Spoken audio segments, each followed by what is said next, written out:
বলেছি কণ্ঠের এই যে জহব্বা আল্লাহ দিয়েছেন এর ভেতরে আচ্ছাদন স্তর আছে, 7 চাকার যে স্তরগুলো বিজ্ঞান এখন জহব্বা নিয়ে গবেষণা করে চালিয়েছে।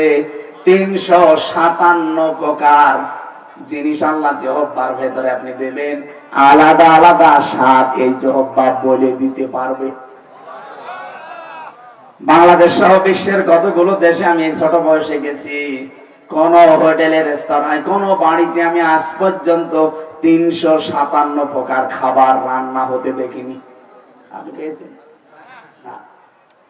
সর্বোচ্চ বাংলাদেশের গাজীপুরের কাপাসিয়া নিরিবিলি হোটেলে আমি পেয়েছি 180 প্রকার খাবার। কলার পাতা ভর্তা করবে, কাঁঠালের পাতা ভর্তা করবে। আমি নিজে পেয়েছি তো, জিজ্ঞাসা করছি তো আমি আপনার না, বললাম যে ভাই কি এটা, হলো কাঁঠালের পাতা, কলার পাতা, আমের পাতা, বাঁশের পাতা, বাঁশের কুয়া, সব মিলে কত 180 প্রকার। আর আমার জহব্বার ভেতরে স্বাদের স্তর আছে কতগুলো? 357 প্রকার। সুবহানাল্লাহ বলতে পারেন না? এরকম 17টা বিষয় আমি পড়েছিলাম তাফসীরের ভেতরে, একটার সাথে আরেকটা মেলে না। এগুলো দিয়ে আল্লাহ বোঝাতে চেয়েছেন, হামজা দুনিয়ায় তোর সাথে আরেকজনের এগুলো মেলে না, আরো দিলে তার পছন্দ হয়ে যায়। কিয়ামতের দিন তোর পাপের বোঝা ও বহন করে নিয়ে যাবে, ও তোরে বোঝায় আর তুই বুঝে ফেলিস না। ওটা পাগল, ওটা ভণ্ড, তুই একটা পাগল। সুতরাং এই ভণ্ডামিও বাংলাদেশে আর কেউ যেন চালাতে না পারে, আর আমরা পাগলামিও করব না ইনশাআল্লাহ। কথা বলেন না কেন?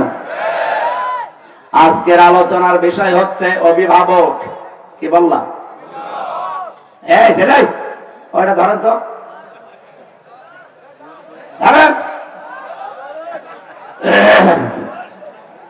শুধু প্রসাদ পায়খানা আর বিড়ি খাওয়া ছাড়া কেউ যেতে পারবে না। না, বিড়ির নেশা যদি খুব বেশি হয় খেয়ে চলে আসবেন। আসবেন তো? বলছি তার মানে এলাকায় এসব আছে, চট্টগ্রাম বিভাগে তো এগুলো চলে, অসুবিধা নেই।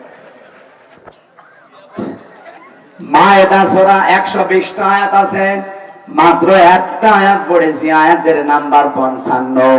আলোচনার বিষয় কি বললাম? আরো জোরে কেন বলেছি জানেন? কারণ আমাদের এই পৃথিবীটা, বিশেষ করে আমাদের দেশটা এখন একটা নতুন দেশ, অভিভাবকহীন ভাবে চলছে। সামনেই আমাদের অভিভাবক লাগবে না লাগবে না? আমরা এমন অভিভাবক সামনে নিয়ে আসতে চাই, এমন মানুষকে দায়িত্ব দিতে চাই, এমন মানুষকে বন্ধু বানাতে চাই যেটা কোরআনের এই আয়াতের সাথে মেলে। আপনারা যেহেতু আমার কথা, আমার বাবার কথা শুনতে আসেননি, এসেছেন আল্লাহর কথা শুনতে। কথা বলেন না কেন?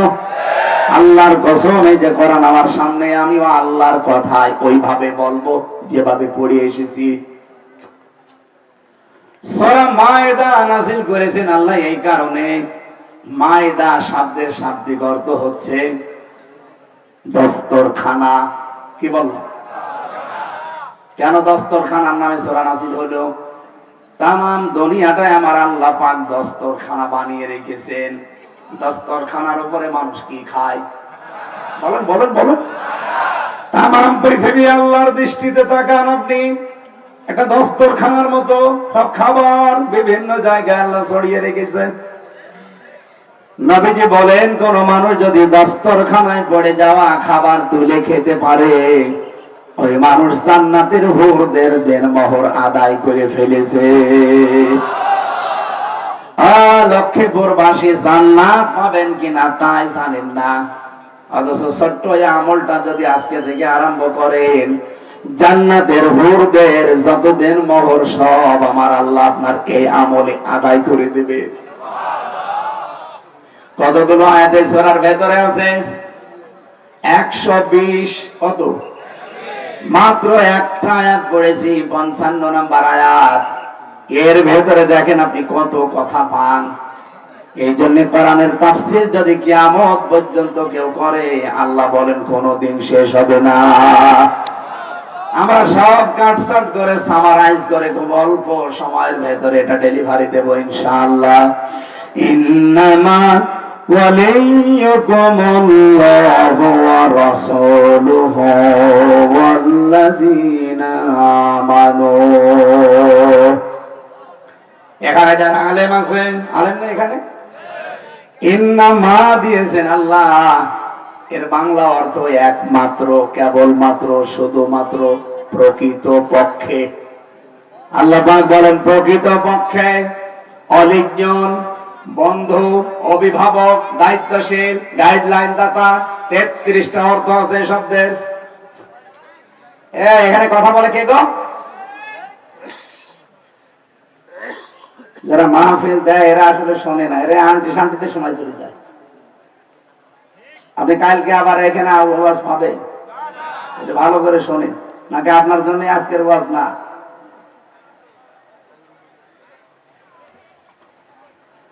ওলি শব্দের শাব্দিক অর্থ হচ্ছে অভিভাবক, বন্ধু।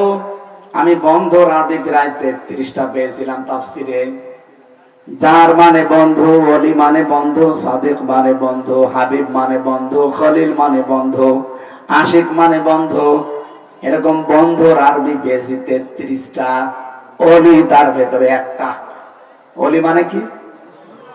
অভিভাবক, বন্ধু, দায়িত্বশীল। আল্লাহ পাক বলেন প্রকৃত পক্ষে তোমাদের সবার জন্য, এদিকে তাকান, শুধুমাত্র তোমার জন্য না, কোন, এটা বহুবচন জমির, আর এটা শুধু মুসলমানদের জন্য আল্লাহ নাযিল করেনি, তামাম দুনিয়ার সবার জন্য আল্লাহ বলেন তোমাদের সকলের জন্য প্রকৃত পক্ষে বন্ধু একজন। কয়জন? প্রথম নাম্বারে আল্লাহ যার নাম দিয়েছেন, উনি নিজের নামটাই দিয়েছেন। আল্লাহ পাক বলেন ইন্নামা ওয়ালিয়্যুকুমুল্লাহুল্লাযীনা আমানু, প্রকৃত পক্ষে তোমাদের বন্ধু আমি আল্লাহ। দুনিয়ার মানুষেরা আমি আল্লাহ কার কার বন্ধু জানো? 1 নম্বরে আল্লাহু ওয়ালিয়্যুল্লাযীনা আমানু। এই পৃথিবীতে যারা ঈমান আনে আমি আল্লাহ নিজেই তাদের বন্ধু হয়ে যাই।